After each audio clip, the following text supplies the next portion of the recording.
Oh, ba't nandito pa rin kayo sa labas? Magsiuwi na nga kayo. 10:00 na, oh. Dem, baka pwedeng mamaya na lang. Nagkakasiyahan pa kami. Bawal na nga tumambay. Kayo talaga humihirit pa. Curfew na nga, di ba? Ngayon lang naman to, Demi.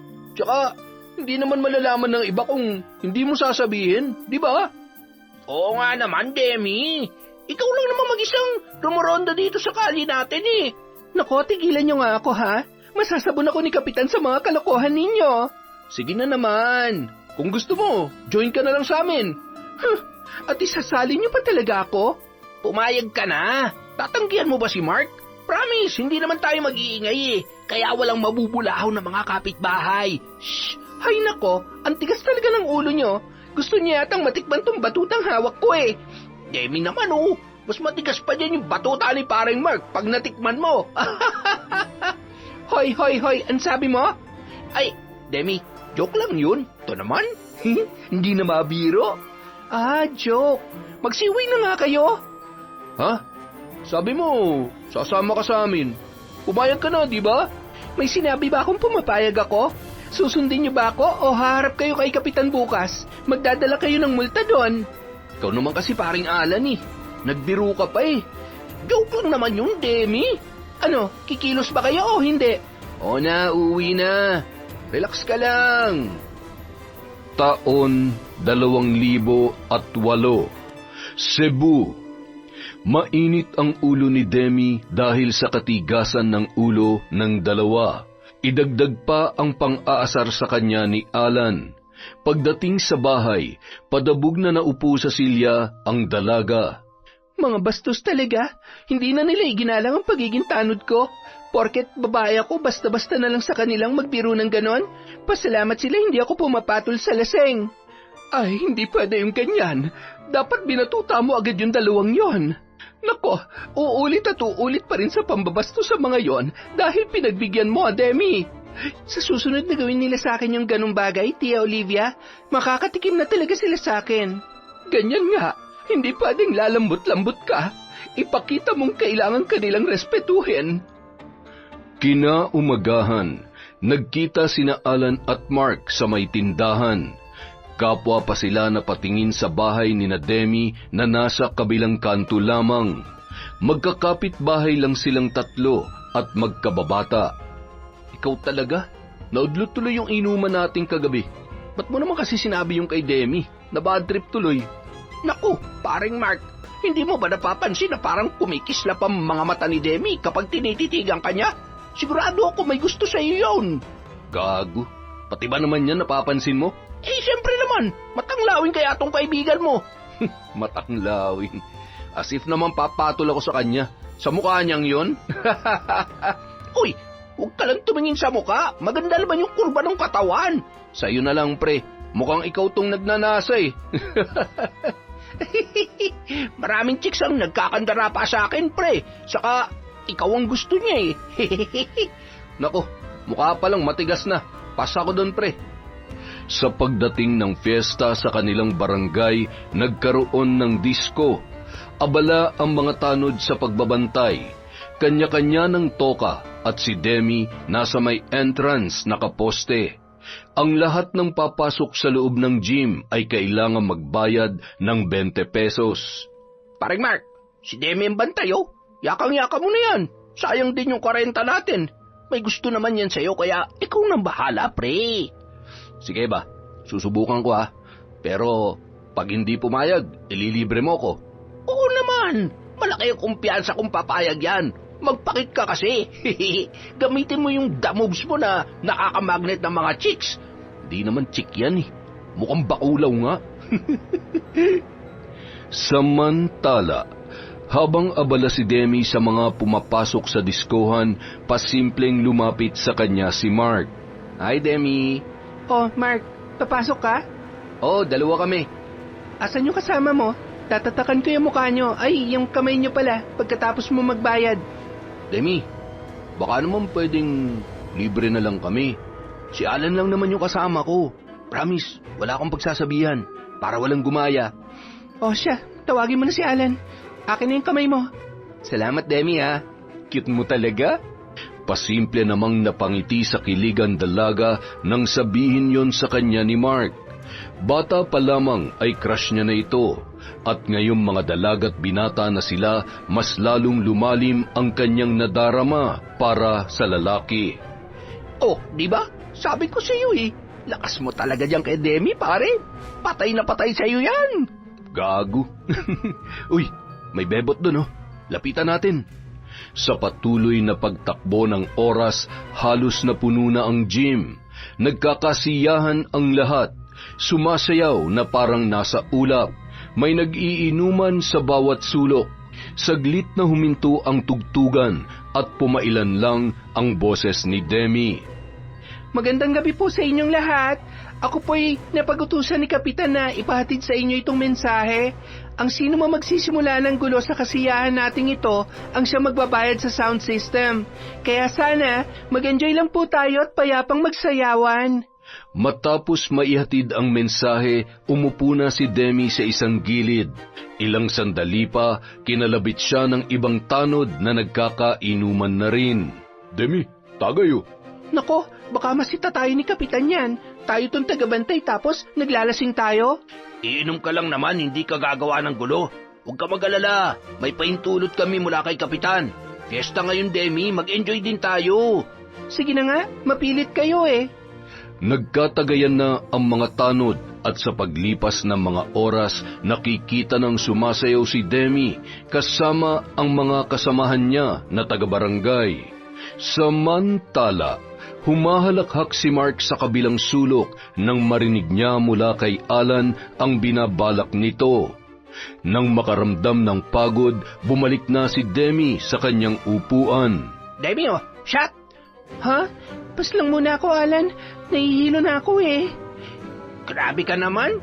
Masama kayang tinatanggihan ng grasya. Sige ka, magtatampo sa'yo si paring Mark. Ay, sige na nga, akin na.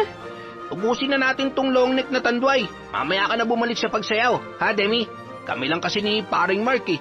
Mas maigi na yung may kasama kami. Di ba, paring Mark? Oo nga naman, Demi. Hindi na tumanggi pa ang dalaga. Kahit nahihilo na, ay patuloy pa rin siya sa pagtanggap ng tagay. Nang tumunog na ang sweet na tugtugin, tinulak ni Alan si Mark kay Demi. Demi, baka gusto mo sumayaw. Walang kapareha si paring Mark, oh. Totoo ba, Mark? Okay lang ba sa'yo? Sige ba? Nang maigiyan na ni Mark si Demi sa gitna ng diskuhan, lumapad ang pagngisi ni Alan. Hinintay niyang bumalik ang dalawa bago ibinigay kay Demi ang basong nilagyan niya ng alak at mayroon din siyang inilagay na tableta roon. Demi, oh. Hala, akin ka agad? Oo, tapos na ako eh. Pagkatapos mo, si paring Mark naman. Round nga, di ba? Sige na, inumin mo na yan, Dem. Maya-maya pa, naramdaman na ni Demi na parang umiikot ang buong paligid at bumibigat na rin ang talukap ng kanyang mga mata. Dem, ayos ka lang ba? Lasing na yata ako. Ihatid ka na namin, gusto mo? Para makapagpahinga ka na. Uwi na rin naman kasi kami. Sige ba? Sasabay na ako sa inyo. Paangkas sa motor mo, ha? Oo naman. Ngunit hindi pa sila nakakarating sa motor, nakatulog na ang dalaga. Pre, pakialalayan naman si Demi. Ako na magmamaneho. Ay, sige. Saan natin siya dadalhin, pre? San pa nga ba? Eh di sa inyo, walang tao dun, di ba? Sabi ko na eh. Trip mo rin yung plano ko eh. Gagi, magkaibigan tayo, di ba? Maigi na to kaysa sa mga baklang bakulaw. Sa kwarto ni Alan, pinahiga nila si Demi.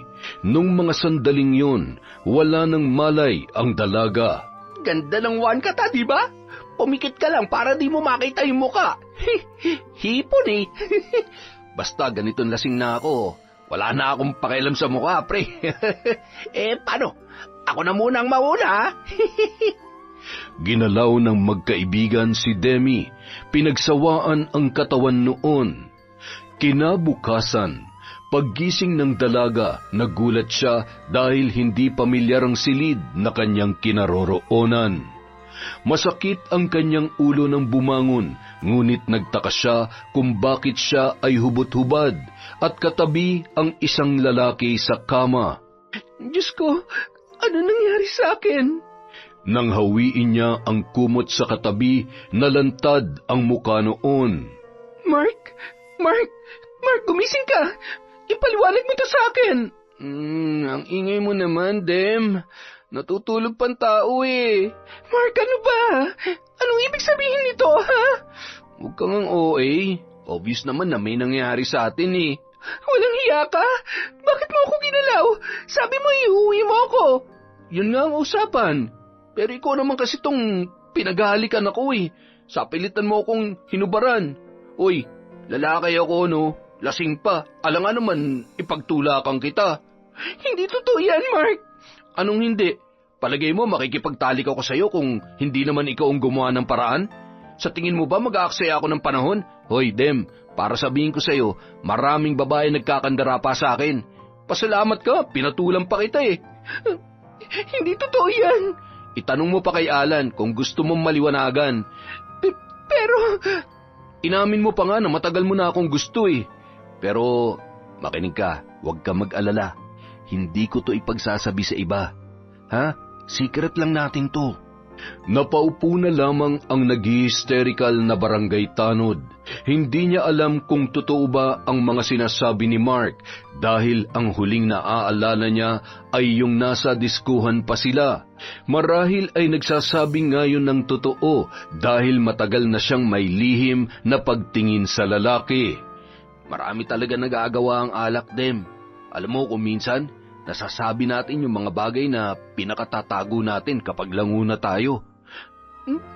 Sinabi ko ba talaga yon? Oo nga. Magsisiman ako dahil sa ginawa kong pagpapaubaya sa'yo. Huli na.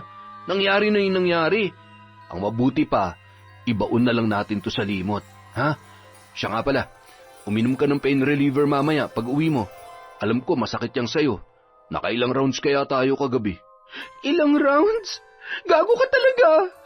Ito naman oh, tayong dalawa lang naman na nakakaalam nun. Huwag ka maingay, ha? Pero Mark, paano na? Anong paano na? Magkaibigan pa rin tayo, uy. Sige na, umuwi ka na. Baka hinahanap ka na ng tiyuhin mo.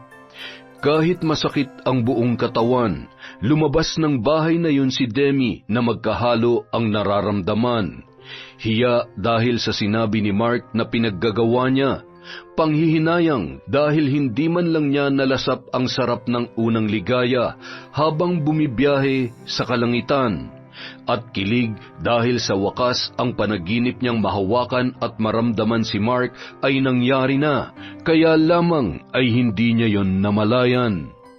Kahit na, ang importante, may nangyari sa amin. Sabi niya pa, magkaibigan pa rin kami. Ay, thank you Lord. Sa isang gabi lang, nagkatotoo matagal ko ng pangarap. Hoy, Demi, ba't ngayon ka lang? Kanina madaling araw pa, huminto yung disco ah. Nagkatuwaan lang kami, tiya. Ito naman masyadong high blood, umagang-umaga oh. Hoy, bakit para kang nanalo sa loto? Ibang kislap ng mga ngiti mo ngayon. Tiya, alangan naman magsungit ako. Napakaganda kaya ng araw ngayon. Ewan ko sa yung bata ka. Aalis muna ako. Mamayang hapon pambalik ko. Ikaw nang bahala dito sa bahay, ha? Opo, tiya. Ingat po kayo. Itutulog ko na lang tong sakit ng katawan ko. Tuwing gabi rumuronda si Demi sa kanilang kalye. Nung sumunod na gabi, nakita niya sina Mark at Alan na nag-iinuman sa may tindahan. Mag-aalas 10 na, Mark. Tatapusin lang namin tong iniinom namin, Dem. Mukhang matatagalan pa yan eh. Kabubukas lang yan, no? Sa bahay na nga lang natin yan tapusin, paring Mark. Sama ka sa amin, Demi. Pagkasabi noon, kumindat pa si Alan sa kanyang kaibigan. Mas mabuti pa nga. Total, bawal naman kami dito sa labas eh. Kayo na lang, kailangan ko pang sumilip dun sa may dulo. Baka merong pasaway din doon. Hintayin ka na lang namin sa bahay nila, Alan, Demi, ha? Okay ba yon? Ha? Sige na, minsan lang naman kami magyaya eh. Nang makita ang nagsusumamong mga mata ng binata, tila may humaplos naman sa puso ng dalaga. Sige, susunod ako. Nang matapos na sa pagroronda ang tanod, nagdadalawang isip pa siya kung tutuloy ba siya sa usapan nila ni Mark. Pumunta ka na, Demi. Huwag nang pakipot, ha? Pero nakakahiya eh. Sus, ngayon ka pa nahiya. Nakita na ni Mark ang lahat-lahat sa'yo. Kaya nga nakakahiya eh.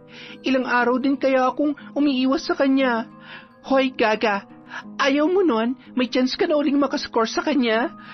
Ay, ano ba to? Kinakausap ko ng sarili ko. Mark naman kasi. Samantala, habang naghihintay kay Demi, tuloy naman ang inuman ng dalawa. Mukhang di na darating yun ah. Darating yun. Pustahan pa tayo. Malamang nagpapaganda pa yun para sa iyo eh. Sira ka talaga. Kahit anong gawin niya, baluga talaga siya, pre. Teka nga, ano na naman bang binabalak mo? Ano pa nga ba? Di dating gawi. Alam mo, ikaw, pinapahamak mo yata ako eh. Alam mo, pre, patay na patay yun sa'yo, di ba? Kaya hindi siya papalag kapag ikaw nakita niyang katabi niya. Tsaka ayaw mo nun, nalilibre tayo. Sa panahon ngayon, kung wala kang girlfriend, hindi ka makakalibre ng, alam mo na. Siyempre, kailangan mag-effort tayo. Hindi naman tayo papayag na mukhang baluga ang mga girlfriend natin. Pero yan si Demi, alak lang ang katapat niyan at pak! May pulutan na tayo sa kama. Sabi mo eh, iba ka talaga. Pag may alak, may balak. Lupit mo, pre. Basta ba ikaw ang bahalang kumiliti kay Demi? Ako naman ang maglalagay ng pampawild sa inumin niya. Oh, mukhang dumating na yata, pre. Salubungin mo na para damang-dama ang kilig. Ay nako, sira ka talaga. Natatawa pang tumayo si Mark para salubungin ang kanilang bisita. Dem, dito tayo. Uy, bagong bukas na to ah. Natumban niyo na pala yung isa kanina. Oo akala kasi namin, hindi ka na darating eh. Pwede ba naman yon? Basta nangako ako, tinutupad ko. Oh, shot na. Shot! Habang nag-iinuman, nagkukwentuhan ang tatlo. At sa paglipas ng mga oras, nilamon na ng alak ang presensya ng dalagang barangay tanod. Uwi na ako. Umiikot na yata ang paligid eh. Uy, wag muna, Demi. Nag-enjoy pa tayo eh. Hindi ka na talaga kaya, Alan eh. Tumayo ang dalaga, nakailang hakbang pa lamang, habang pasuray-suray nang mabuwal siya sa lupa. Maagap namang dinaluhan siya ni Alan at hinaplos ang kanyang muka. Demi, huwag ka munang umalis. Dito ka na muna magpalipas ng ilang sandali. Iiwan mo ba si paring Mark? Ha? Di na yata kayang tumayo ni Demi. Mark, akayin mo na siya. Sige, ako nang bahala sa kanya. Mark? Oo, Dem, ako to. Ngumiti si Demi nang marinig ang boses ng binata. Mark, I love you. Alam ko. Ano, sa kwarto na ulit tayo? Oo. Ayos. Dinala ni Mark si Demi sa kwarto ni Alan. Inihiga niya ang babae at hinubaran. Si Demi naman, hindi na kontrolado ang kanyang sarili, pero gising pa ang kanyang diwa. Nang patayin ni Mark ang ilaw, pumasok si Alan sa loob ng kwarto at naunang makipaglaro kay Demi na ang akala ng babae ay si Mark ang kanyang kasama. Nang makaraos, iniwan na ni Alan ang dalawa at doon na binuksan ni Mark ang ilaw. Mark, pangarap ko lang to noon. Gusto mo, araw-arawin natin? Pilyo ka rin, no? Gusto mo ba? Pwede. Basta ba may alak tayo eh. Alam mo na, pampainit. Sure, kahit ako pang bumili. Sinabi mo yan ha. Halika na. Simulan na natin. Round 2 na ba to? Ha? Oo, round 2. Kinabukasan, nang magising si Demi ng madaling araw, nakita niya si Mark sa kanyang tabi. Mahimbing na natutulog ang binata. Hindi niya na yun ginising at lumabas na siya ng silid. Sa sala, nakita niya si Alan, kagigising lamang ng lalaki. Demi, ganda yata ng gising mo ah. Uuwi na muna ako sa amin, Alan. Ay, sige ba? Baka hinahanap ka na ni Aling Olivia. Bungangera pa naman yun. Naku, malalagot ka talaga ron. Ha? Ay, huwag ka mag-alala. Hindi makakarating kay Aling Olivia. Alam ko namang matagal ka nang may gusto kay Mark eh. Pero ipapaalala ko lang, Demi ha. Walang kayo, kaya hindi ka dapat umasa. Alam ko naman yon, Alan. Mas mabuti na yung maliwanag para hindi ka masaktan, Demi. Bilang kaibigan yung dalawa, ginagawa ko lang kung anong makakapagpasaya sa inyo. Ayoko ring may naaagrabyado. Ayos yun, di ba? Tumango na lamang si Demi at sumang-ayon sa kanyang kababata. Sa halos gabi-gabing pagroronda, doon napupunta si Demi sa inuman kasama sina Mark at Alan, at nauuwi nga sa kahalayan ang lahat kapag lasing na ang dalaga. Isang umaga, sa pag-uwi ni Demi sa kanilang bahay, nabungaran niya si Aling Olivia na halatang naghihintay sa kanya. Demi, saan ka ba nagpupunta? Halos gabi-gabi ka na lang na hindi umuwi dito. Ano bang pinagagagawa mo, ha? Ano lang, tiya. May ano kasi eh. Akala mo ba hindi ko alam na madaling araw ka nang umuwi? At ngayon, inumaga ka na. Tapatin mo nga ako. Ano bang pinagkakaabalahan mo? Nag-e-enjoy lang naman po ako, tiya. Wala po akong ginagawang masama. Akala mo ba hindi nakakarating sa akin na palagi mong kasama sina Mark at Alan? Hoy, Demi, babae ka. Lalaki sila. Nakikipag-inuman ka pa sa kanila. Tiya, barkada ko lang po sila. Oh, ano kung barkada? Kahit pa sabihin nating astig ka na tanod, may ilan na pinangingilagan ka, pero babae ka pa rin. May butas pa rin yung bulaklak mo. At ang butas kapag hindi natatakpan, pinapasok. Naiintindihan mo ba ako? Ha, Demi? Opo, alam ko po yun, tiya. Alam ko naman pong ginagawa ko. Huwag niyo na akong alalahanin, matanda na po ako. Mas matanda ako kesa sa'yo. Huwag mo sanang baliwalain ang lahat ng mga pangaral ko. Ayoko na madalas kang sumasama sa kanila, ha? Isang araw, nagkasalubong sina Alan at Demi. Uy, Demi, ilang linggo ka nang hindi nagagawi sa inuman, ah. Hinahanap ka na ni paring Mark. Pasensya na ha, kailangan ko kasing umiwas muna sa inyo eh. Si tiya kasi pinagbabawalan ako. Grabe talaga yung tiya Olivia mo. Sa tanda mong yan, kinokontrol pa rin yung mga desisyon mo. Hindi ka na bata, Demi. Hindi na tayo elementary na anumang oras pwede niyang paluin at pagbawalan. Alam mo naman si tiya, babawi na lang ako sa susunod. Pakisabi na lang kay Mark na next time na lang, ha? Dem, di mo ba namimiss si paring Mark? Yung mga haplos niya, yung mga ungol niya. Hoy, hinaan mo nga yung boses mo. Baka may makarinig sa'yo. Kung namimiss mo siya, punta ka sa bahay mamaya. Huwag mong kalimutang magdala ng alak, ha? Naku, Alan, hindi nga pwede. Demi, pag gusto, maraming paraan. O paano? Kita-kits mamaya, ha? Huwag mong kalilimutan yung alak, pati na rin yung sigarilyo. Balato mo na yung sa akin. Magpapakasaya naman kayong dalawa ni paring Mark eh. 6:00 pa lamang ng gabi, dumating na si Demi sa bahay ni Alan. Gaya ng usapan, may dala siyang long neck at yosi.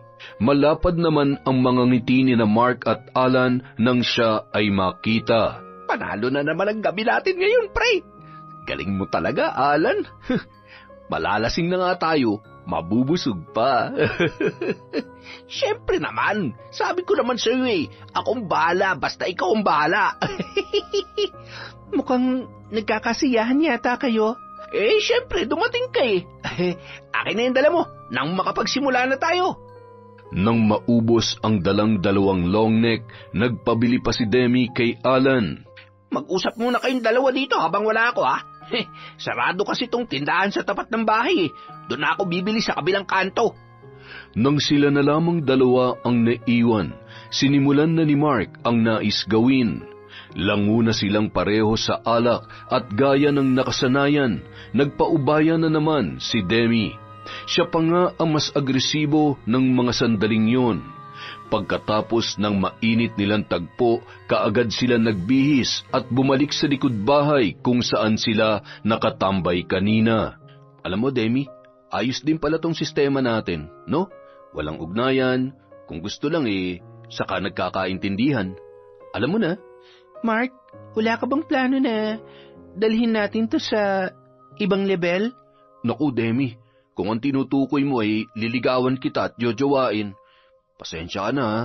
Hindi ko kaya hindi ko magagawa yun. Nag-usap na tayo tungkol dito, di ba?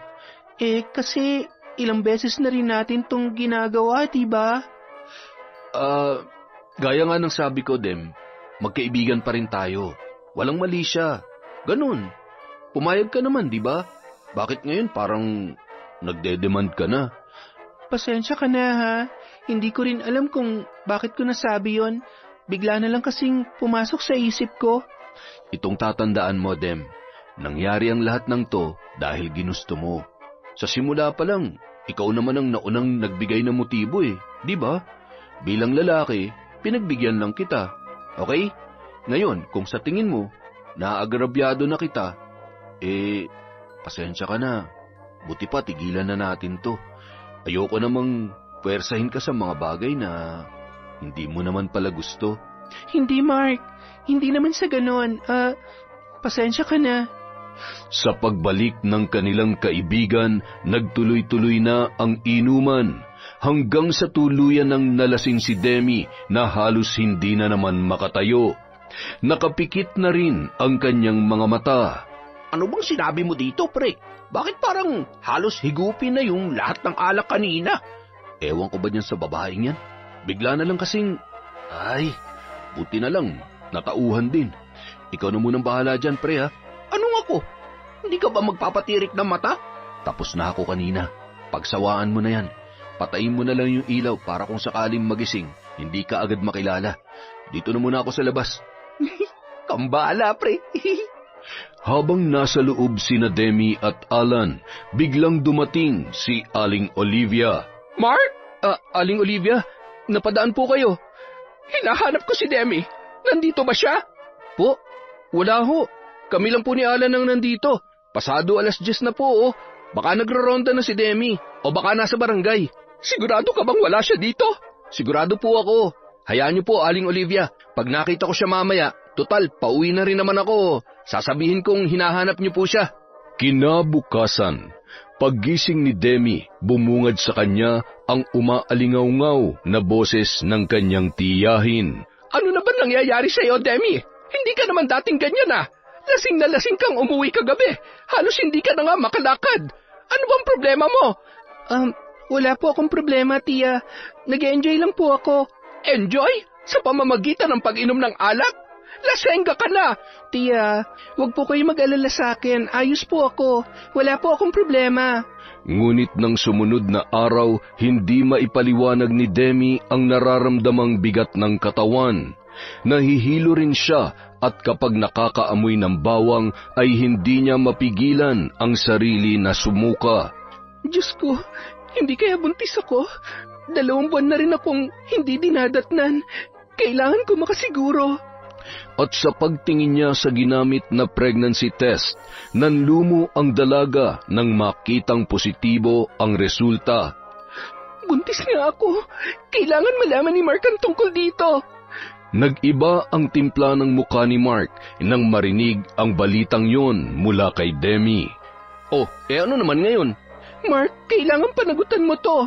Ano na lang ang sasabihin ko kay Tita Olivia oras na malaman niya? Problema mo na yun. Labas ako dyan, no? Anong labas? Akala ko ba maliwanag na sa iyong setup natin? Ba't kailangan ko pang ulit-ulitin, Demi? Pero Mark, ibang usapan na to ngayon. May buhay na sa sinapupunan ko at anak mo siya. Tigilan mo nga ako. Nagkaganyan ka dahil sa kagagahan mo. Kung hindi ka lang sana tangay, naisip mo sanang pwede ka mabuntis. Hindi ko pananagutan ng batang yan. Ipalaglag mo yan kung gusto mo. Wala kang puso. Balak mo pang patayin ang inosenteng anghel na ito. Hoy, wag na wag mong idadawit ang pangalan ko sa katangahan mo kung hindi malilintikan ka sa akin. Pagkatapos mo magpakasasa sa katawan ko, ganyan lang ang sasabihin mo? Bakit hindi? Hindi naman kita pinilit, di ba? Ikaw ang bumuka ka. At alam mo, sa totoo lang, hindi ka naman masarap eh. Mukha mo palang nakakadiri na. Kaya wag mong ipangalanda ka ng salitang nagpakasasa. Dahil sa totoo lang, kapag may nangyayari sa atin, pumipikit lang ako para hindi ko makita yung mukha mong baluga. Anong sabi mo? Bakit? Totoo naman, di ba? Walang pumapatol sa'yo dahil baluga ka. Hindi mo ba alam yun?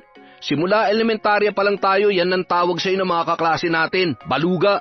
Saka huwag ka nang mangarap na aakuin ko yung dinadala mo dahil wala akong planong makita ng mga tao bilang ama ng anak mo. Nakakasuka yung pagmumukha mo, Demi. Pangit ka na nga, tanga ka pa. Lubayan mo ko, umalis ka na. Tila pinagsakluban ng langit at lupa si Demi sa mga sinabing yon ni Mark. Pakiramdam niya, paulit-ulit na sinasaksak ng kutsilyo ang kanyang puso. Nagsimula ng pumatak ang ulan at wala siyang pakialam kung mabasa man siya o hindi. Kasabay ng malalaking patak ng ulan ay ang pag-agos ng masagana niyang luha. Nanginginig siya sa sobrang sama ng loob. Umiyak na siya ng malakas at humagulhol ng husto. Hindi! Sa bawat pagdaan ng mga araw, nalulung na si Demi sa alak. Para sa kanya, yun lang ang nakakapawi ng sakit na kanyang nararamdaman. Demi, ano bang problema mo, anak? Ilang araw ka ng ganyan. Hindi ka makausap ng matino. Pagising sa umaga, alak na ang ginagawa mong kape. Hanggang sa gabi, bote pa rin ang alak ang hawak mo. Sabihin mo, ano bang pinagdadaanan mo, Demi? Wala, tiya. Kaya ko to. Huwag niyo ako kailanganin. Kung minsan, nakikita si Demi na umiiyak habang yakap ang bote ng alak. Wala namang magawa si Aling Olivia dahil hindi naman nagsasabi ang dalaga sa kanya kung ano ang kanyang problema, kahit ano pang pilit ni Aling Olivia. Hanggang sa tuluyan ng naging lasinggera si Demi. Isang araw, habang lasing na lasing siyang naglalakad sa daan pauwi, pasuray-suray siyang tumatawa hanggang sa nauwi na sa pag-iyak. Bigla na lang siyang natumba sa daan at nahimatay. May ilang residente na nakakita sa nangyari at pinagtulungan siyang iuwi sa kanilang bahay. Ano po ba nangyayari dito kay Demi, Aling Olivia? Bakit wasak na wasak siya at halos paglalasing na lang ang kanyang ginagawa araw-araw? Hindi ko nga rin alam eh. Bigla na lang siyang nagkaganyan. Kausapin niyo siya ng masinsinan. Baka masyadong malalim ang bigat ng kanyang pinagdadaanan. Gagawin ko yan kapag nasa tamang wisyo na ang pamangkin ko. Salamat nga pala sa paghatid niyo sa kanya. Isang umaga, kinausap ni Aling Olivia ang kanyang pamangkin. Kagigising lang nito at tila may plano na namang bumili ng alak sa tapat na tindahan. Demi, kailangan natin mag-usap. Tia, okay po ako. Ano ba kayo? Kailangan ko lang ng konting pampagising. Hindi. Kailangan pag-usapan ang dapat pag-usapan, Demi. Ibinilin ka sa akin ng mga magulang mo bago sila lumisan sa mundong ito. Pananagutan kita. Sabihin mo, ano bang problema mo, anak? Tia, wala nga ho. Hindi mo ba talaga ikukwento sa akin? Wala ka bang tiwala sa akin? Kaya ko po ito, Tia. Hayaan niyo na akong gumaling mula sa sugat na nararamdaman ko. Huwag po kayo mag-alala, magiging maayos din ako. Sa ngayon, gusto ko lang munang mapag-isa. Wala nang nagawa si Aling Olivia, kundi intindihin at hayaan na lamang muna ang kanyang pamangkin. Umaasa siya na balang araw, magkukusa rin itong magsabi sa kanya kung ano ang mga bagay na bumabagabag dito. Ngunit sa paglipas ng mga linggo, unti-unti nang nawawala sa sariling katinuan si Demi. Isang gabi, habang nasa bilyaran ang dalaga at lasing na lasing, bigla na lamang siyang dinugo. Napahiyaw na lamang siya sa sakit at nang makita ang dugo sa kanyang palad na hinawak niya sa kanyang harapan, ay biglang humalakhak ang dalaga. Wala na! Wala nang anak ko! Wala nang anak ko! Nilapitan si Demi ng mga tao pero kaagad din siyang lumayo. Nanlilisik ang kanyang mga mata na tumingin sa mga yon. Huwag niyo akong lalapitan! Huwag niyo akong susundan! Wala kayong alam! Wala kayong pakialam sa buhay ko! Nang makarating yon kay Aling Olivia ay sobra-sobra ang kanyang pag-aalala. Hinanap niya ang dalaga at natagpuan niya yon sa gilid ng barangay hall. Nakabaluktot yung natutulog doon. Napaiyak na lamang ang kanyang tiyahin sa kanyang nasilayan. Demi, umuwi na tayo sa bahay, anak. Malamig dito. Bakit dito ka natutulog? Nagising naman si Demi nang haplusin ng tiyahin ang kanyang pisngi. Sino ka? Si Tia Olivia mo to. Hindi mo ba ako nakikilala?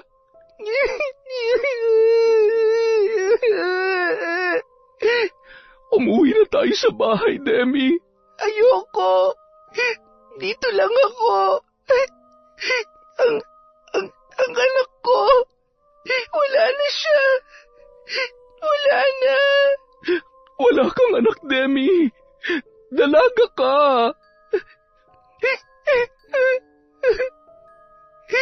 Wala na siya. Ayaw sa kanya ng tatay niya. Baluga ako. Pangit. Niyakap ng mahigpit ni Aling Olivia si Demi nang makita ang bakas ng dugo sa harapan ng suot nitong pantalon. Diyos ko, bakit? Bakit pinahintulutan mo mangyari ito sa pamangkin ko? Bakit? Wala na sa sariling katinuan ang dalaga. Minsan nakikilala niya ang tiyahin, ngunit minsan ay hindi. Dahil sa labis na pag-aalala na baka mapano si Demi, ikinulong siya ni Aling Olivia sa loob ng bahay. Samantala, kakauwi lang ni Alan galing Camiguin. Wala siyang alam sa mga nangyari kay Demi dahil siya ay nagbakasyon sa loob ng ilang buwan. Parang Mark, kumusta? Eto, masaya at malayo sa problema. Nasaan yung pasalubong ko? Pasalubong? Alam ko na. May dala akong lambanog. Tama-tama to. Ipagluluto na lang kita ng pulutan. Tapos yayain mo si Demi na makijam sa atin. Ano, ha? Ayos ba? Gago, hindi na pwede si Demi. Bakit? Ayaw niya na ba sa'yo?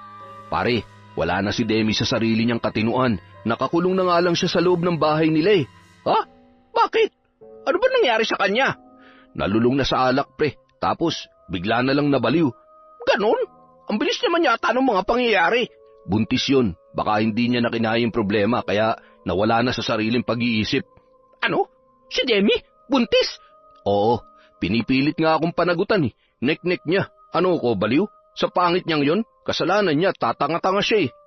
Ngayon nasiraan na siya ng bait. Siguro naman ay alam na ng tiyahin niya na buntis siya. Baka pinaghihinalaan na tayo ngayon dahil tayo naman ang palagi niyang kasama nun, di ba? Ewan ko rin.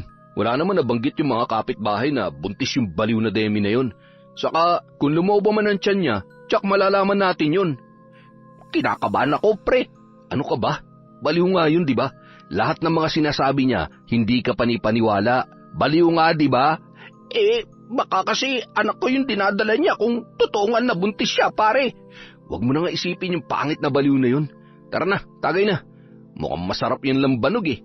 Samantala, isang hapon, nakawala si Demi. Nakatakas siya sa kanilang bahay. Kaagad siyang tumakbo papalabas. Wala doon si Aling Olivia dahil meron yung inaasikaso sa bayan. Lahat ng bakuran na madadaanan ay kanyang pinapasok at talagang nagwawala ang dalaga. Kung ano ang kanyang mahawakan, inihahagis niya yon o hindi kaya ay itinatapon. Gaya na lamang ng mga paso at mga tsinelas. Naglikha siya ng kaguluhan sa kanilang lugar. May ilang mga bata na pinagbabato na siya dahil sa kanyang mga ginagawa. At ang iba naman, tinatapunan siya ng tubig. Baliw! Umalis ka na, baliw! Salot ka lang dito, baluga! Anong sabi mo? Baluga ako? Totoo naman baluga ka, baliw! Tila nag-aapoy sa galit ang mga mata ng dalaga nang lapitan niya ang batang kausap. Mabilis niya yung nahawakan, nagpumiglas ang bata at pilit na kumakawala. Kung baluga ako, ikaw demonyo! Demonyo ka! Magbabayad ka, demonyo! Akmang sasakalin na sana ni Demi ang bata nang dumating ang mga dati niyang kasamahan na tanod. Kaagad siyang kinuha ng mga yon at dinala sa barangay. Hindi niya nakilala ang mga kalalakihan, pero napasunod siya ng mga ito at huminahon naman siya nang sinimulan siyang kausapin ng masinsinan. Nang malaman yon ni Aling Olivia, kaagad siyang nagtungo sa barangay. Aling Olivia, bakit niyo naman hinayaang makalabas si Demi? Muntik na tuloy mapahamak yung isang bata. Hindi ko naman siya pinakawalan kaso. Umalis ako eh. Akala ko, hindi niya mabubuksan yung bintana. Doon kasi siya dumaan dahil nakakandado naman ang aming pintuan. Kung magpapatuloy po ang ganito, marami mapeperwisyo at baka mapahamak pa si Demi. Kailangan may gawin kayo, Aling Olivia, para hindi na siya makatakas pa. Iniuwi na lamang ng ginang ang kanyang pamangkin at muling ikinulong sa kanyang kwarto. Pasensya ka na. Kailangan ko itong gawin para hindi ka madisgrasya at makadisgrasya. Ayoko. Itong pagkakadena ko lang sa iyo ang naiisip kong paraan para hindi ka na makatakas pa, Demi. Patawarin mo ako. Tia. Demi, nakikilala mo ako? Nabuntis po ako. Ayaw niya kasi maluga ako. Wala nang anak ko. Sino? Demonyo. Sinong demonyo? Nang magsimulang humagulhol si Demi, hindi na siya nagsalita pa. Aalamin ko kung sinong demonyong tinutukoy mo, Demi. Alam kong sasabihin mo rin sa akin. Sa ngayon ay hindi na muna ako mangungulit sa iyo. Halika na, magbihis na tayo nang makakain ka na. Samantala, habang nakahiga, hindi mawala sa isip ni Alan ang kanyang nasaksihan na pagwawala ni Demi. Kawawa naman si Demi. Kung totoo nga nabaliw siya dahil hindi niya matanggap ang desisyon ni paring Mark, parang nakukonsensya yata ako ah. Ako pa naman ang dahilan kung bakit siya. Ay, baka ako pa nga nakabuntis sa kanya eh. Hindi malabo yun kasi ilang beses ko rin naman siya nagalaw. Ay naku, patawarin mo sana ako, Demi. Araw-araw, pinagtsatsaga ang kausapin ni Aling Olivia si Demi kahit hindi naman siya sinasagot nito. Ginagawa niya yun dahil ayaw niyang iparamdam sa pamangkin na siya ay nag-iisa. Kung dati hinahayaan niya lang na sarilinin nito ang problema, ngayon ay hindi niya nahahayaan na may gawin na naman si Demi na pwedeng humantong sa kanyang kapahamakan. Aalagaan kita, Demi, hanggang sa gumaling ka. Alam ko malalampasan mo rin ang pagsubok na ito. Hindi kita susukuan, mahal kong pamangkin. Tia!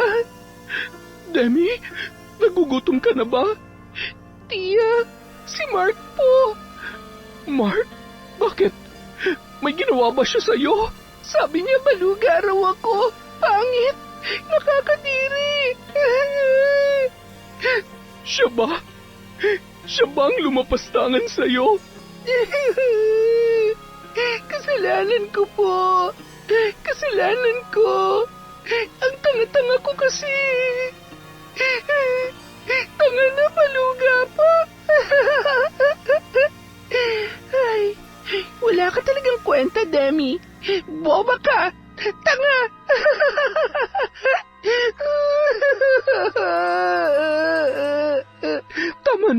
Tama na, huwag ka nang umiyak, Demi. Gagawa ako ng paraan para makaganti tayo sa lalaking yon. Hindi ako papayag na hindi niya maranasan ang nararamdaman mo ngayon. Magbabayad siya. Isang araw, sinadya ni Aling Olivia si Mark sa kanilang bahay. Mahinahon lamang siya, ngunit mariing nagsasalita. Kinumpronta niya ang binata. Hindi na ako magpapaligoy-ligoy pa, Mark. Gusto ko lang malaman kung ano bang mga pinagagawa niyo noon ng pamangkin ko. Ano pong ibig niyong sabihin, Aling Olivia? Alam kong alam mo kung anong tinutukoy ko. Wala po akong alam dyan. Bakit? Ano po bang sinabi niya sa inyo?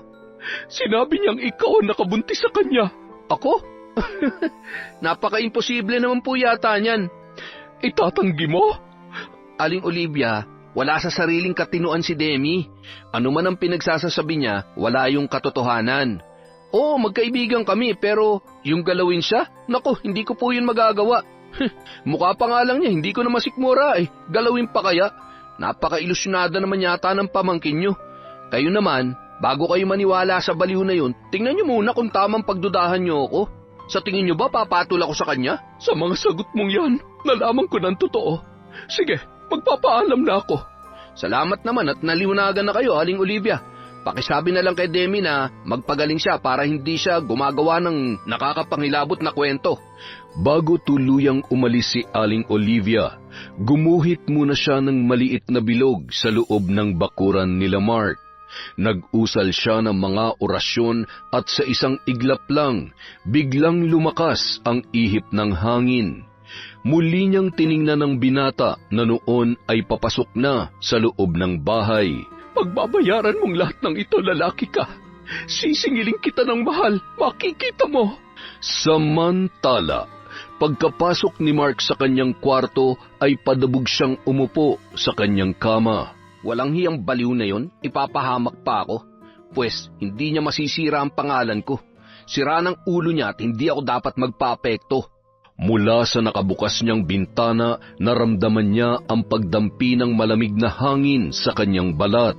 Kitams, pati yung hangin sumasang-ayon sa akin. Isang gabi, habang bilog at maliwanag ang buwan, sa loob ng silid ni Aling Olivia, inilabas niya ang isang hugis bilog na bagay. Gawa ito sa pinatuyong balat ng balete, kasing laki ng isang regular na sukat ng isang plato. Inilatag din niya ang panyong itim na mayroong mga nakasulat na orasyon. Doon, ipinatong niya ang bilugang bagay at sa gitna noon ay nagtirik siya ng isang itim na kandila. Bago niya sinindihan yun, nagsimula siyang guluhin at ibuhaghag ang nakalugay niyang mahabang buhok. Balut naman ng itim na tela ang buong sulok ng silid na yun. Huminto siya saglit at tila mayroong hinihintay. Maya-maya pa, kasabay ng alulong ng mga aso, mabilis niyang sinindihan ang kandila. Nang magsimula yung umusok, nag-orasyon siya ng paulit-ulit. Pikit ang kanyang mga mata at taimtim na nagdarasal. Kakikitaan siya ng matinding konsentrasyon. Sa bawat pag-usal niya ng mga kataga, sumasabay na tumatagaktak ang kanyang pawis. Hindi siya tumigil sa pag-orasyon hanggang sa hindi tuluyang natunaw ang kandila. Bahagya pa siyang napangiti sa pagdilat niya ng kanyang mga mata, at nang makita niyang halos maubos na ang kandila, hinipan niya ang sindi nito at tinapos na ang dasal bago pa man mawala ang usok. Magsisimula ng paghihiganti ko para sa aking pamangkin. Samantala, sa gitna ng iginuhit na bilog sa lupa ni Aling Olivia, doon sa bukana nila Mark, biglang gumalaw ang lupa. Bumuuyo ng tila isang maliit na bundok. Sinakop noon ang bilog na guhit na kung tatantyahin ay mga 2 dangkal ang taas. Kinabukasan, habang nagdidilig ng mga halaman si Mark, napansin niya ang umbok na yon sa lupa. Ano to? Bakit may ganito rito? Parang may bata na namang naglaro dito kahapon ah. Kukulit talaga ng mga yun. Sabi nang wag pumasok dito eh. Gamit ang kanyang mga paa, sinira ni Mark ang tila maliit na bundok at pinatag ang bahaging yun. Ngunit hindi niya napansin na tila may itim na usok na kumapit sa kanyang mga paa. Mas pinadali mo ang gusto kong mangyari, Mark. Ngayon, matitikman mo ang lupit ng aking barang. Habang naliligo, napansin ng binata na parang may anino na nasa kanyang likuran. Kaagad siyang napalingon, ngunit wala naman siyang nakita. Kung kaya pinagpatuloy niya na lamang ang kanyang ginagawa. Subalit hindi niya maipagkakaila na parang may nagmamasid sa kanya, hanggang sa matapos na siya sa kanyang paliligo. Nang araw ding yun, Naisipan niyang bisitahin si Alan. Ramdam pa rin niya ang tila may nakasunod at nakamasid sa kanya. Oy, paring Mark, kanina pa kita kinakausap pa. Ano ba nangyayari sa'yo? Natulala ka na lang bigla. Hindi ko nga rin alam eh. Para bang ang bigat ng pakiramdam ko, pre. Nang tingnan ni Mark si Alan ay parang naduduling na siya. Kaya iminulat niya pa ang kanyang mga mata. Pero kahit anong pilit niya, nagiging dalawa ang muka ng kaibigan sa kanyang paningin. Mukhang inaantok ka. Umidlip ka kaya muna dun sa duyan. Mahangin dong kaya makakatulog ka na mahimbing. Antok na antok yung mata mo eh, oh. Ay, ano ba yan? Ano, nagpunta lang ako rito para matulog. Nakakabagot kasi sa bahay. Ako lang mag-isa. Nag-out of town kasi yung mga magulang ko. Jesus, para ka namang hindi sanay dito. Pagising mo mamaya, magtatagay tayo. Habang natutulog ang binata, may narinig siyang mga kalansing. Palapit ng palapit ang tunog na yon sa kanya, at tila kumakalikot sa pinakaloob ng kanyang pandinig. Nagising bigla si Mark, pero pagtingin niya sa puno kung saan nakatali ang duyan na hinihigaan niya, nanlaki ang kanyang mga mata. Bakit parang gumagalaw yung puno? Iginala niya ang kanyang paningin sa paligid. Nasa likod bahay pa rin naman siya, pero kakaiba ang pag-ihip ng hangin, na tila nanunuot na sa kanyang mga talampakan. Nang akmang igagalaw na sana niya ang mga paa, bigla na lamang yun namanhid. Aabutin niya pa sana para pisil-pisilin, ngunit nahintakutan na lamang siya nang makitang gumagapang ang maliliit na baging palapit sa kanya. At sa isang iglap lamang, binalot na ng mga yun ang kanyang paa. Ha? Ano mga to? Saklolo! Saklolo! Ay, pare Mark, bakit? Yung mga paa ko! Yung mga paa ko! Ha? Ano nangyayari sa mga paa mo? May... Ngunit sa pagtingin niya muli, nawala ang mga baging na pumupulupot doon. May ano? Saglit siyang natigilan. Hindi niya alam kung sasabihin niya ba yon sa kanyang kaibigan at baka pagtawanan lamang siya ni Alan. It's a prank! Ayos bang acting ko, pare? Siraulo ka talaga. Akala ko kung naano ka na eh. Gagi, si Demi ang siraulo. Literal na nasira na ang ulo. Oh, nasa na yung sinabi mong tagay? Ay, oo na. Bibili na. Habang nag-iinuman ng dalawa, napag-usapan nila ang tungkol sa pagwawala ni Demi noong nakaraang araw. Paring Mark, parang nakukonsensya ako dun sa nangyari kay Demi. Nakukonsensya? Gagi, bakit naman? Hindi naman ikaw nagpabaliw sa kanya, di ba? Eh, naaawa ako sa kalagayan niya eh. Kung hindi dahil sa atin, normal pa siyang namumuhay ngayon. Nako, wala tayong kasalanan dun. Kung meron man siyang dapat nasisihin, yun yung sarili niya dahil hinayaan niya maging siraulo siya. Natahimik bigla si Mark nang kanyang maramdaman na tila may bumara sa kanyang lalamunan. Oh, bakit pre? Biglang napatayo si Alan nang makita ang paglabas ng mga putik sa bibig ni Mark. Nanlaki ang kanyang mga mata at halos hindi makapaniwala sa kanyang nakikita. Samantala, nalalabo na ang mga mata ni Mark dahil sa kanyang naranasan. Pakiramdam niya umiikot na ang paligid, kaya ipinikit niya na lamang ang kanyang mga mata. Hindi niya na nalaman na putik na pala ang kanyang isinusuka. Hanggang sa natumba na lamang siya at nahimatay dahil sa biglaang pagbigat ng kanyang pakiramdam. Nang magkamalay na ang binata, naroon na siya sa loob ng bahay ni Alan. Ano nangyari sa akin, pre? Hindi ko nga alam eh. Bigla ka na lang nahimatay. Lakas siguro ng tama ng alak sa'yo. Ang naaalala ko lang, nahilo ko eh. Baka wala lang ako sa kondisyon ngayon, pre. Biruin mo, sumuka pa ako. Ano bang kinain mo? Bakit parang putik yung isinuka mo kanina? Gagi, putik talaga? Oo nga, hindi ako nagsisinungaling. Huwag mo nga akong pinaglololo ko. Mabuti pa, samahan mo na lang ako sa bahay. Doon na tayo tumambay. Wala ka namang gagawin ngayon, di ba? Eh, sige ba? Sigurado may pagkain doon. Dito kasi, nagkakasya lang ako sa bahaw at tuyo.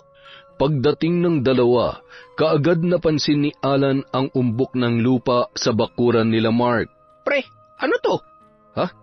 Pinatag ko na yung kahapon Bumalik ulit? Oy, baka nuno sa punso yan Gagi, tanda-tanda mo na nagpapapaniwala ka pa sa ganyan. Pumasok na nga tayo, baka kung ano na naman ang maisip mo. Magaya ka pa kay Demi. May pang-ulam sa ref, pre Ikaw na magluto, ako na magsasaing. Sige ba, manood na lang tayo ng pelikula. Total, sabi mo, wala ka naman sa mood na ituloy yung inuman Samantala, pinagmamasdan ni Aling Olivia ang nakatulala na si Demi. Nakatingin ito sa malayo. Pumwesto kasi sila sa tabi ng bintana para kahit papaano ay makita pa rin ni Demi ang mga tao sa labas. Demi, susuklayan kita, Nagsimulang haplusin ni Aling Olivia ang buhok ng dalaga. Ilang araw na yung hindi nagsasalita matapos maipagtapat ang tungkol kay Mark. Subalit nang makita ni Demi sina Mark at Alan sa kabilang bahay, nagsimula yung umungol.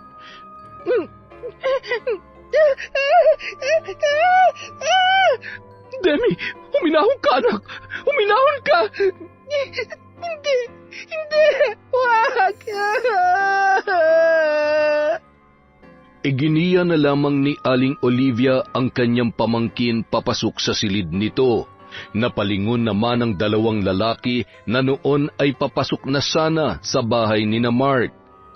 Si Demi ba yung nagwawala doon, pre? Sanay na ako sa babaeng yan, pre. Buti na lang talaga, ikinadena na ni Aling Olivia. Nakakainis nga yung ingay niya. Minsan, kahit 10 oras ng gabi, bigla na lang sumisigaw yan.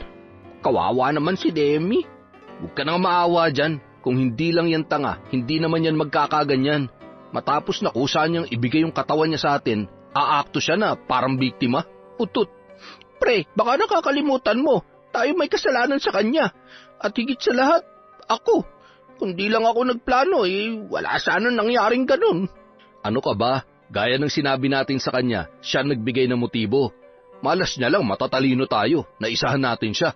Kala niya ako lang ang kasiping niya, yun pala, tayong dalawa. Saka pre, wala tayong kasalanan. Paninindigan ko yun dahil yun ang gusto kong paniwalaan niya.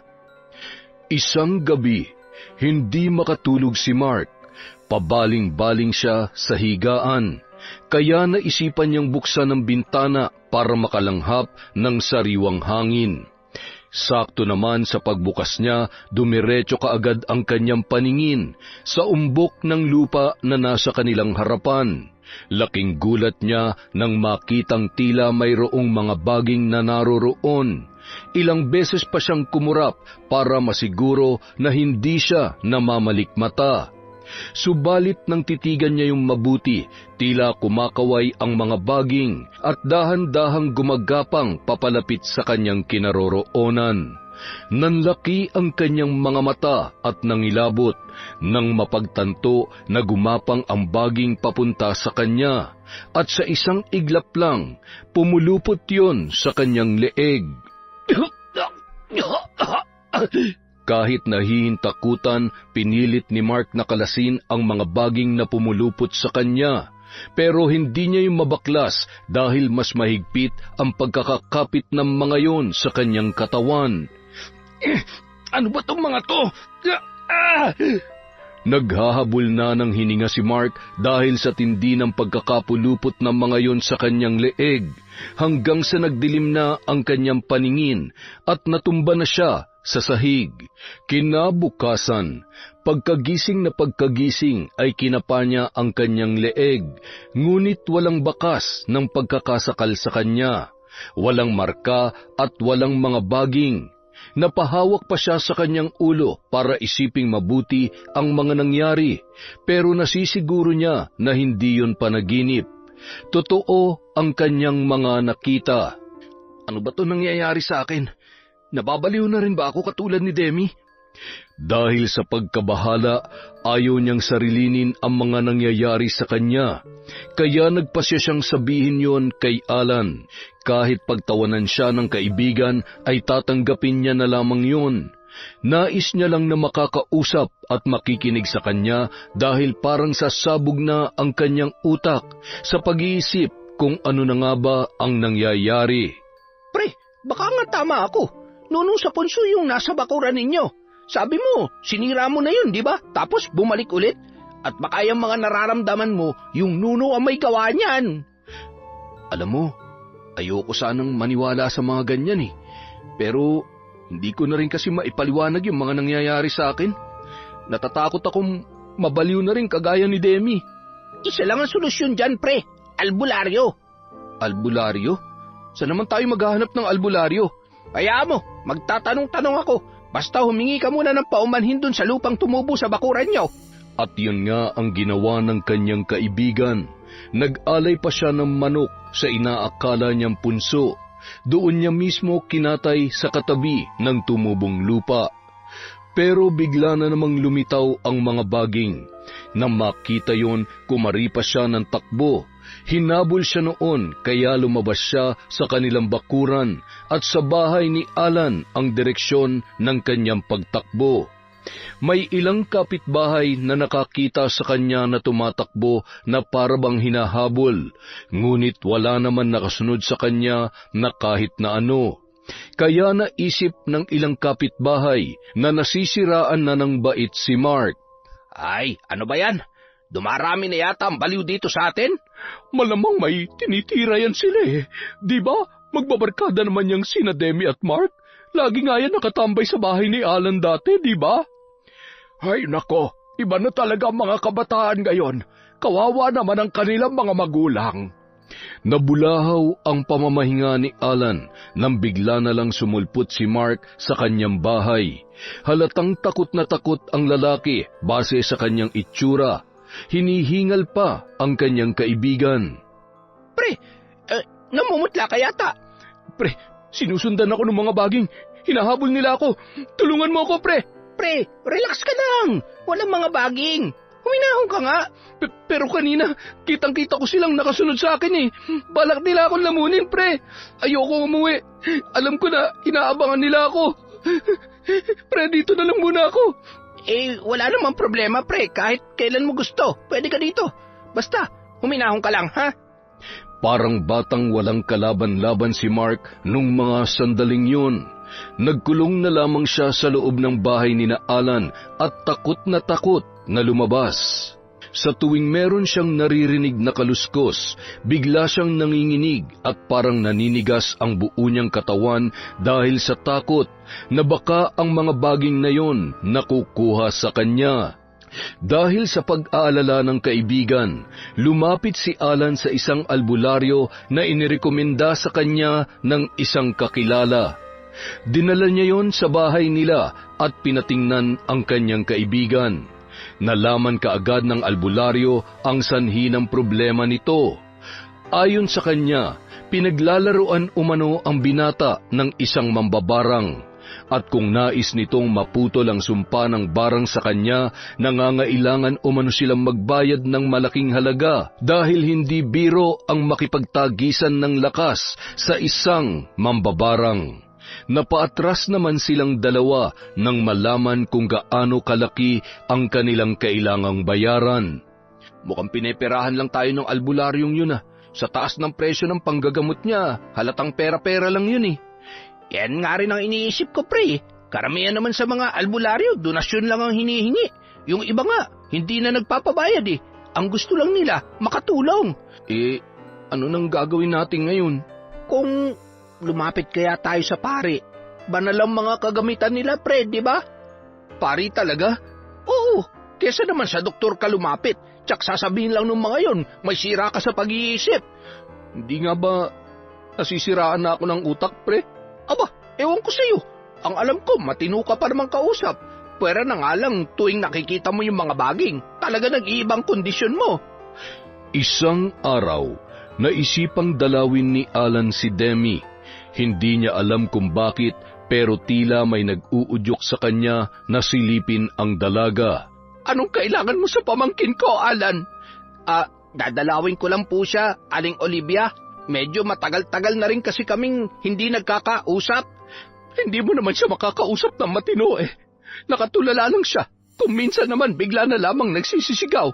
At kapag may naaalala, iiyak kung hindi tatawa.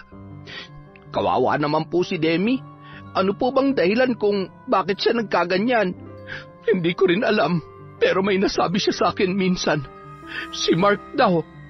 Ikaw, Alan, may alam ka ba sa relasyon nilang dalawa? Aling Olivia, ang alam ko po, may pagtingin si Demi kay Mark. Sa tuwing magkakasama ba kayo? Anong ginagawa nila? Hindi na nasagot pa ni Alan ang tanong na yun dahil nagsimula nang magwala si Demi sa loob ng silid nito. Kaagad din naman nilang pinuntahan ang dalaga. Nang makita ni Demi si Alan, unti-unti yung naging mahinahon. Alan? Ikaw ba yan? Ako nga, Demi.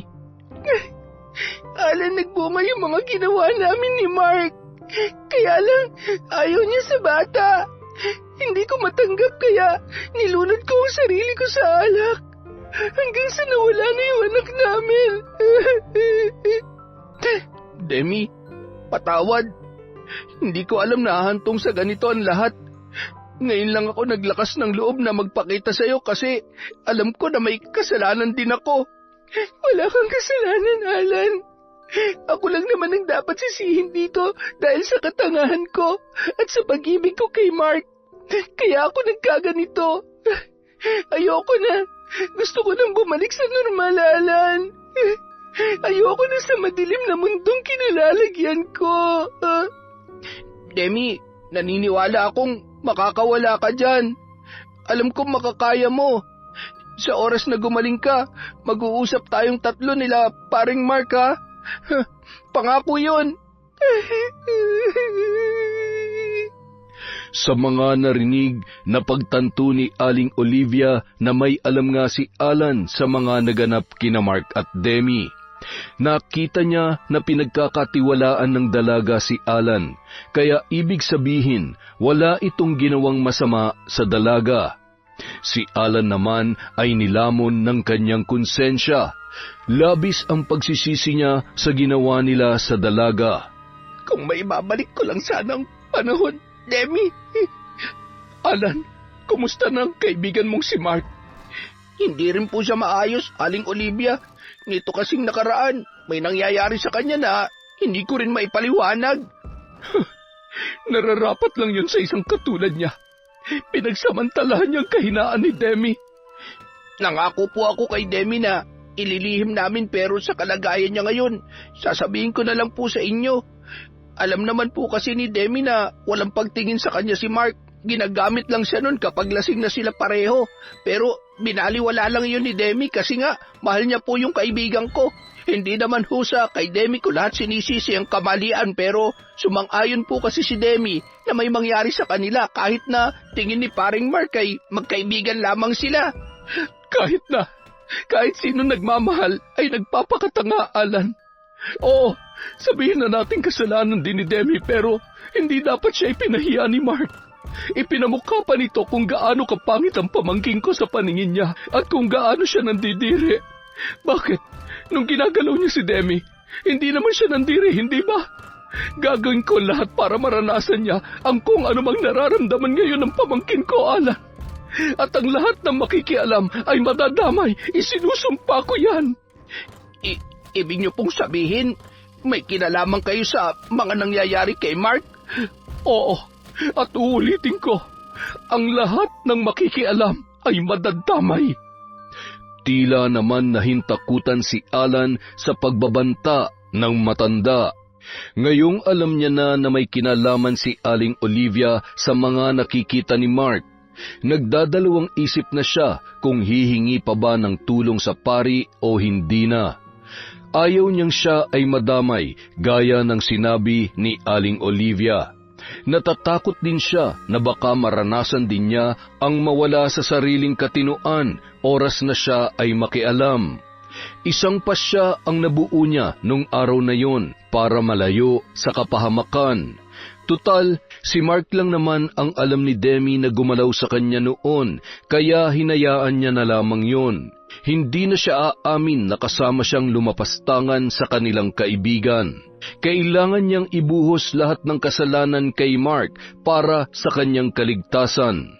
Samantala, patuloy pa ring nagpapakita ang mga baging kay Mark at sinasaktan pa rin siya ng mga yun. Isang araw, maaliwalas ang panahon, walang nararamdamang kakaiba si Mark. Naisipan niyang maglakad-lakad, pero nang matapat siya sa isang tindahan, napansin niyang nagbubulungan ang ilang mga kapitbahay na naroroon. Nakatingin pa ang mga yun sa kanya na halatang siya ang pinag-uusapan. Napikon si Mark at nilapitan ang mga yon. Anong tinitingin-tingin niyo, ha? Tumahimik na lamang ang lahat na tila nagulat sa kanya. Kung wala kayong magawa sa buhay, huwag akong pagdiskitahan nyo. Bakit? Inaano ka ba namin? Huwag mo nga patulan yan. Alam niyo namang may tiriring yung tao eh. Anong tiriring, ha? Umalis na kayo dyan, baka magwalayan kagaya ng ginawa ni Demi.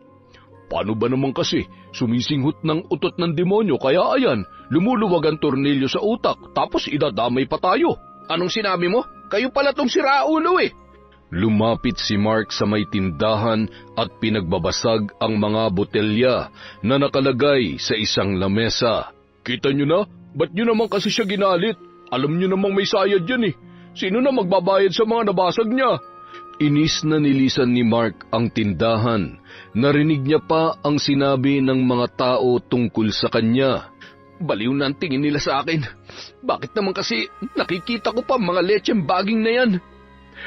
Hindi madali ang masiraan ng ulo, hindi ba? Ngayon, alam mo na ang pakiramdam ng pamangking ko. Huwag ka mag-alala, hindi mo pa lubos na nararamdaman. Darating ang oras na hindi ka na maaapektuhan sa lahat ng mga sinasabi nila dahil tuluyan ka ng mababaliw. May kinalaman ka ba sa nangyayari sa akin, Aling Olivia? Ano ba sa tingin mo? Ha? Bruha ka. Siguro ikaw yung sinasabi ng manggagamot, no? Ikaw yung mambabarang na tinutukoy niya. Mga kapitbahay, kampon ng kadiliman si Aling Olivia. Isa siya mambabarang. At ako ang kanyang biktima. Kailangan natin siyang sunugin. Kailangan bumalik siya sa impyernong pinanggalingan niya. Sa tingin mo ba maniniwala sila sa iyo?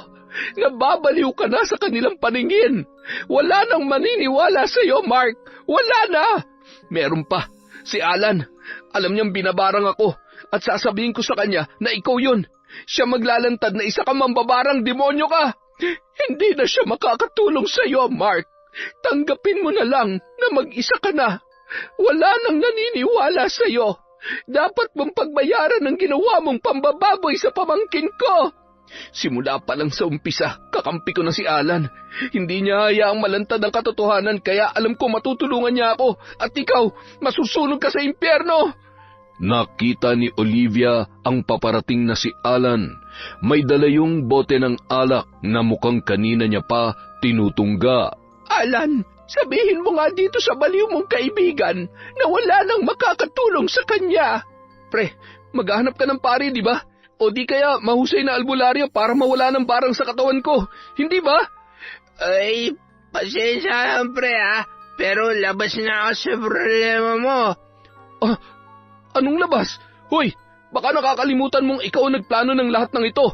Hindi lang ako dapat barangin dahil may kasalanan ka rin. Wala akong saan pre.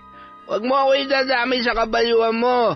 Magkaibigan tayo pero please naman pre. Huwag mo ako isali sa pagiging siraulo mo. Hoy, Alan, huwag kang magbalinis. Ikaw ang nagplano, naghahasain natin si Demi nung disco. Nilasing mo siya at pinainom ng kung anong tableta para mawalan siya ng malay. Gago ka, naging sunod-sunuran lang ako sa iyo nung gabing yun. Ilang beses mo rin siyang pinakinabangan, di ba? Tapos ngayon, sa akin mo isisisi ang lahat. Ikaw palang baliw eh. Anong sinabi mo, Mark? Aling Olivia, baliw yan. Kung ano-ano lang pumapasok sa utak niya. Sabi mo nga, di ba? Binabarang mo siya para tuluyan na siyang masiraan ng bait. Sino nasa tamang pag-iisip ang maniniwala sa isang baliw? Tumahimik ka. Oo, nilalaro ko ang isipan ni Mark sa pamamagitan ng barang. Pero ako nakakaalam kung nagsasabi siya ng totoo o hindi. Ako ang may hawak ng sumpa at mararamdaman niya lamang ito oras na ginamit ko yun sa kanya. Akala ko pa naman kakampi ka ni Demi. Isa ka rin palang demonyo nagbabalat kayo sa anyong tao. Aling Olivia, hindi totoo yan. Sinasabi niya lamang yan para pansamantalang mawala ang galit mo sa kanya. Hindi ako mangmang, Alan.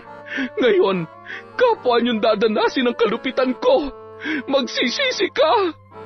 Aling Olivia, patawarin niyo po ako. Nagawa ko lang naman yun dahil sa udyok ng makamundong gawain. Pero pangako, labis-labis ako nagsisisi. Hindi ko naman alam na hahantong sa ganito ang lahat.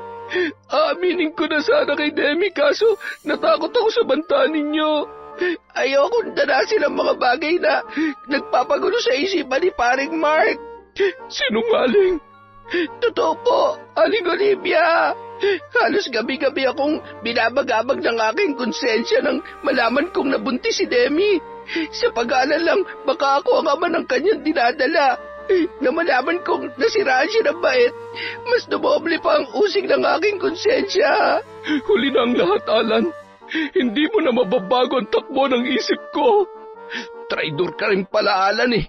Simula ngayon, hindi na kita tinuturing na kaibigan. Magsama kayo ng baliw na si Demi. Tutal, pareho naman kayong baluga eh. Walang pakinabang.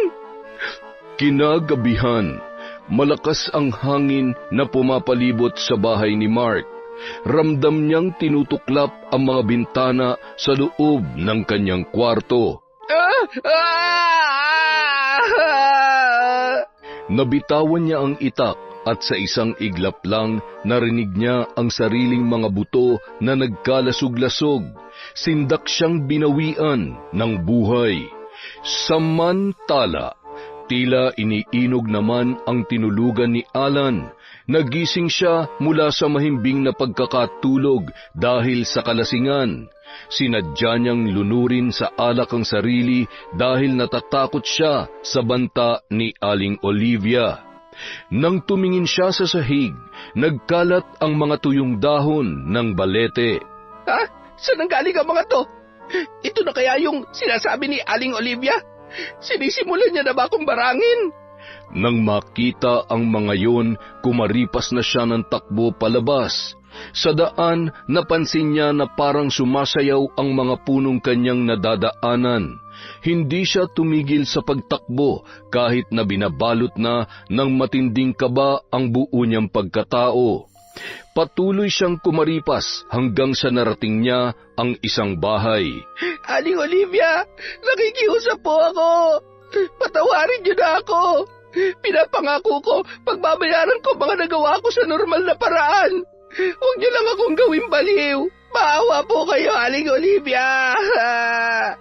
Nagpatuloy sa pagmamakaawa at sa pagkatok ng pintuan si Alan. Samantala, narinig naman ni Demi ang kanyang boses. Tia, sino po yon? Matulog ka na, Demi. Hayaan mo na kung sino man yon. Kailangan mo magpahinga para gumaling ka. Unti-unti ka nang nanunumbalik sa dati. Pero boses po yun ni Alan, Tia. Mukhang kailangan niya po ng tulong. Hindi natin siya pagbubuksan. Isa siya sa mga nanakit sa iyo, Demi. Dapat lang siya magdusa. Kaya ko po inilihim sa inyong lahat dahil takot akong barangin ninyo si Mark, Tia. Ayokong gawin niyo ang mga bagay na maglulugmok sa inyo sa kasamaan. Demi, Tia, tama na po. Ayoko maging masama kayo. Ayos lang na tawagin akong baluga, pangit, baliw, o anumang hindi maganda. Ang hindi ko mapapayagan ay ang tawagin kayo mambabarang ng mga tao. Kahit na totoo naman, pero ako po ang nasasaktan kapag may sinasabi silang hindi maganda laban sa inyo. Pero ginahasa ka rin ni Alan. Hindi ko ito mapapayagan. Tia, alam kong masama ang ginawa nila pero may kasalanan din po ako. Naulit na naulit dahil pinayagan ko yon. Tiyak, pakawalan niyo na po si Alan. Magpakalayo-layo na lang po tayo dito. Ang lahat ng mga mapapait na alaala, kalimutan na lang natin. Magsimula po tayong muli. Niyakap ng mahigpit ni Aling Olivia si Demi. ang kanyang pamangkin na tinuturing niya na tunay na anak. Samantala, patuloy sa pagmamakaawa si Alan nang pinagbuksan na siya ng pinto ni Demi. Demi, patawarin mo ako. Inaamin ko napakalaki ng kasalanan ko sa iyo.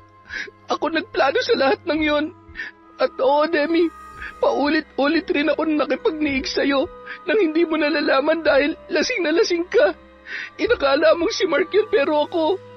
Nakikiusap ako sa iyo, Demi, patawarin mo ako. Hindi. Alam kong hindi ganun kadali magpatawad, pero sana bigyan mo ako ng pangalawang pagkakataon na itama ang mga mali ko. Kahit kailan hindi ko naman narinig sa iyong salitang baluga, Alan. Kahit pa nung elementarya pa lang tayo. Oo, may kasalanan ka. At tama rin hindi madaling magpatawad. Sana sa pagkakataong ibibigay ni Tia, huwag mo nang hayaang sakupin ang kasamaan ng isip at puso mo. Oo, Demi, pangako. Aling Olivia, salamat po. Pinapangako ko. Gagawa po ako ng tama hanggang sa aking pagtanda. Kay Demi ka dapat magpasalamat, Alan. Kung hindi dahil sa hiling niya, kasama ka na ni Mark na paglalamayan bukas. Salamat, Demi. Maraming salamat. Kinabukasan, natagpuan si Mark na nakabigti sa kanyang silid.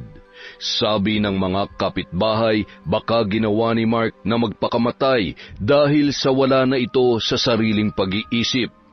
Nung araw ding yun, iniwan ng magtiyahin ang lugar at nanirahan na sa malayo.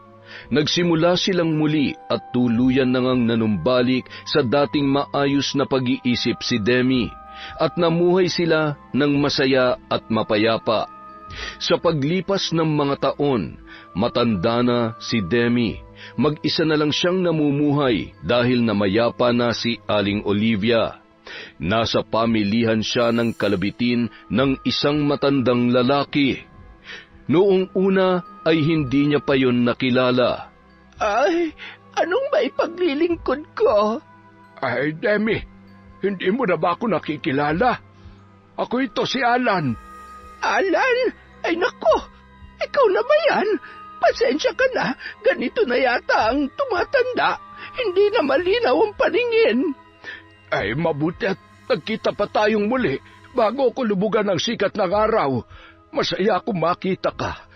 Ay, salamat nga pala, ha? Salamat naman saan? Sa pagligtas mo sa buhay ko dati. Kung hindi dahil sa tulong mo, hindi ko na masisilayan ang ganda ng mundo sa paglipas ng mga taon. At humihingi pa rin ako ng kapatawaran hanggang ngayon. Wala na yon. Matagal ko na yung ibinaon sa limot, Alan. Ay, ilan na bang mga anak mo? May apo ka na rin ba? Ay, wala. Hindi na ako nag-asawa. Ikaw? Tumanda na rin akong dalaga, Alan. Ganoon ba? Kung gayon ay, pwede pa kitang alagaan. Ay, loko ka. Demi, simula nung araw na nalaman ko nangyari sa'yo, isinumpa ko nang babawi ako. Kaya lang, lumayo kayo ni Aling Olivia. Hindi na tuloy kita napagsilbihan. Kaya ngayon nakita na kitang muli. Hindi ko nahahayaang makawala ka pa. Hindi lang ito kabayaran sa kasalanan ko sa iyo, kundi gusto ko rin makabawi sa paraan na alam ko. Wala akong masabi, Alan. Wala ka namang dapat sabihin, Demi. Sagutin mo lang ako ng oo at ipapadama ko sa iyo ang tunay na hangarin ko. Sige ka, hindi natin alam kung hanggang kailan lang ang buhay natin. Hayaan mo na makabawi ako sa iyo, Demi. Ay nako, ikaw talaga, oo. Sige na nga, mukhang wala naman akong magagawa pa. At sa bawat paglipas ng mga araw, naramdaman ni Demi ang pag-aalaga at pag-aasikaso ng kanyang kababata na si Alan. Yun! Muntik na maubos ang boses ko na. Maraming salamat ulit sa walang sawang pagsuporta sa Kwentong Enteng. Dahil dyan, meron tayong shout out ulit. Simulan po natin kay Riz Pataleta. Hello kay Irene Sibuklama. Hi kay Norma Alpha. Kay Lian Monteroso. kay Ernesto Esparza. Hi po kay Josie Aniban, kay Pinawan Nicole B., kay Janaya Dagison, Estelin TV, Master Junior Michael Angelo Pogi at Jomer Mejia. Hi po kay Heidi Gregorio, kay Marites at Benson Sumanting, kay Marian Laborte, kay Adila Rico, kay Norvia Cabanyero. Hello din po kay Manisan Mamot Mapadtaya, Linda Crimen, Jonalyn Suba, kay Christiel Mamado, Celia Tolentino, Ann Lopez Flores, kay Meredith Jurila, kay Ellen Kiano, kay Tessie Tita. Hi po, Tita. Hi kay Marisa Belda, kay Emelinda Valencia, Larcy Molina, kay Gemma De Ocampo, kay Janet JJ2. Hello po sa Naling family at kay Marilor Guevara. Hi kay Ray, Billy Ray, Jenny May at Lucy Buendia. Hello po kay Finky Rusi 14, kay Margie Banosong. Hi, hello kay Irma Umali, kay Febe Jane Toledo, kay Adel Quadrillero. Hi din po kay Edgardo Fontanilla, kay Elsa Havinia, kay Febe Ranyada, kay Arlene Castro Ramos, Ami Viray, Monica Nieves, Kimpoy Feliciano. Hi kay Mama Riza, kay Gia Gigi, kay Virginia Pontillas, kay John Calix, JM Johnny, John, Maruha Torrenueva, at Jaira from Leonida Torrenueva. Hi po kay Troy, Tresha May, Axel Rose from Peter Tom Galindez. Hi din po kay Mel Santarita, kay Adorio Tonight, kay Leonardo Agbayani Jr., kay Emily Zulueta at Andrea Fernandez from Kuwait. Mag-iingat po kayo dyan palagi. Again, maraming salamat po mula sa Kwentong Enteng.